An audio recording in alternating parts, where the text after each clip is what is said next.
14 29 tax. হ্যাঁ, ওকে, second honour একদম গাড়ির কন্ডিশন দেখুন, এলপিজি লাগানো আছে, 4টে টায়ার ব্র্যান্ড নিউ আছে, গাড়ি দেখলেই পছন্দ হয়ে যাবে। মাত্র 2,25,000 ফিক্সড প্রাইস। চলো দামাদামি করবেন।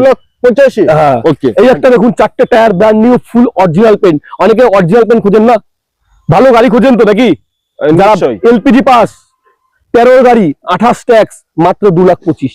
LPG pass. কি বাত হ্যাঁ। চলুন আসুন দেখুন, 11 লাস্টের গাড়ি, আচ্ছা 26 লাখের ট্যাক্স, 1,65,000 টাকা। চলুন, নতুন টায়ার লাগানো একদম নতুন, 4টে টায়ারই একদম ব্র্যান্ড নিউ লাগানো আছে। টায়ার গুলো দেখলে বুঝতে পারবেন একদম নতুন। যারা এই টায়ার লাগানো অনেকদিন ধরে, একবার অন্তত কেসি অটোমোবাইল কে আসুন। এটাই আপনাদের মানে কি বলবো, আমন্ত্রণ জানাই। আমন্ত্রণ, গাড়ি একটু একবার দেখতে আসুন, রোজার ভিতরে আসুন। আপনাদের মানে খুব 14 গাড়ি, ভালো গাড়ি, একটা 14 গাড়ি সেম কালারের, আরেকটা 14 গাড়ি আছে, 14 গাড়ি 29 সামনে আছে, ওটাও এলপিজি পাস আছে। এটা এলপিজি পাস নেই, কিন্তু ওটা এলপিজি পাস আছে। ওটা পড়বে 2,35,000 টাকা। LPG pass 2,35,000 fix price. এটাও 2,25,000 টাকা। 25 14 গাড়ি, যার যেটা ইচ্ছা নিয়ে নেবেন। সে সেটাই নিয়ে নেয়।